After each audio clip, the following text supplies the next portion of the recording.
Hi guys, good evening, and welcome back once again to the EdWord. I'm your host Eddie, and in today's video I'll be discussing what I thought of the latest and greatest episode of the new awesome Star Wars show, Andor, which dropped its newest episode today. Now, before I get into all of that, of course, please be warned, like all of my episode reviews, this is a spoiler-filled review, so in case you haven't seen the latest episode of Andor, which dropped today on Disney+, don't keep watching or listening to this video, as I will be discussing spoilers, plot details, character stuff, all that jazz. That being said, you have been warned. Let's get right into it. So, for the past 3 episodes or so, they've been building up to this awesome heist that they were planning to pull off by stealing a huge chunk of Imperial payroll from this Imperial base on this planet that they were on, or was it a moon? Well, anyway, the point is that 3 episodes build up have led to this, and I think it paid off. It was very exciting, extremely well paced. It had a healthy balance of character-driven moments and action and excitement. You know, we also got to see some character growth. I love the fact that Cassian put down the guy who was proposing to leave the others behind and just split the payroll between himself and Cassian, and that whole thing he made up about the Empire killing his brother was a lie, and Cassian being, like, disgusted with him. And I apologize for the noise in the background. They're building apartments in my complex.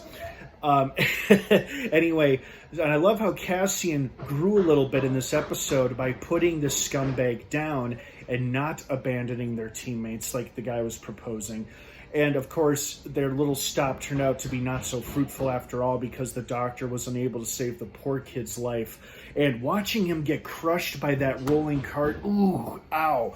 You know, a lot of people died in this episode, but his little crushing moment might have been the worst one to watch, because ouch, did that look like it hurt. And then he dies despite the doctor trying to save him. Poor guy.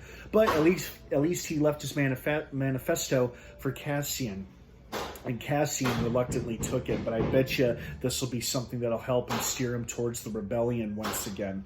And I guess it seems now that his deal with Luthen has been complete. He returned the necklace back to the woman who would give it to Luthen, and now he's got his cut of the payroll and he's out of there. But I don't think this will be the last we'll see of Cassian aligning himself with the rebellion. I think he's only just begun, and I loved Luthen's reaction at the end of this episode, where he seemed genuinely happy about the rebel attack that occurred on Alderney. And he seemed to be happy about it. And unfortunately, he's not aware that 2 of their own were lost. Both the ex-stormtrooper and the former Imperial officer seem to have lost their lives.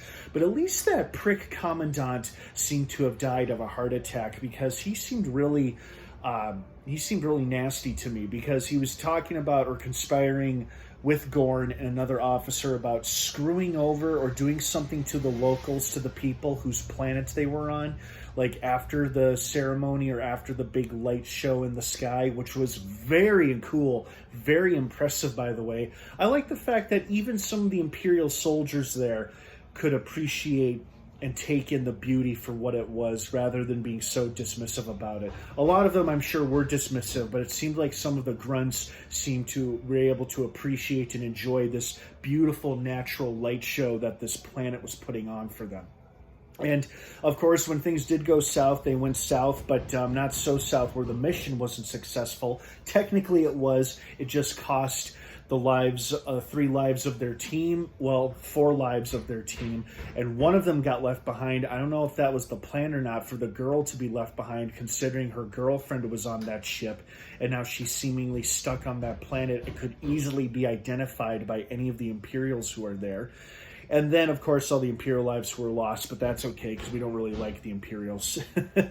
But I really enjoyed this episode. It was exciting, well-paced, got some good character moments in it. Skeen showing his true colors by telling Cassian, hey, let's split the money and just leave the others behind, you and me. And then Cassian growing as a person a little bit, putting the bastard down. Even though he still took his share of the money, he still put that fucker down, and didn't want him didn't like the idea of abandoning their allies, especially with the kid's spine being worked on in just the room over. So great episode. I really, really enjoyed it. And this was, I think this paid off the buildup that the past 2 or 3 episodes have been building towards. I feel like this was a good payoff episode, and I thoroughly enjoyed it and want to watch it again, as I hope you guys enjoyed it as well. So what did you guys think of this episode? I'd love to hear your thoughts and feelings on it. Thank you so much for joining. Have a wonderful rest of your night if I don't see you, and stay tuned and subscribe to this channel for future episode reviews of Andor, which drops new episodes every Wednesday on Disney+. Have a great rest of your night, everyone. Thanks for stopping by, and of course, until next time, may the Force be with you.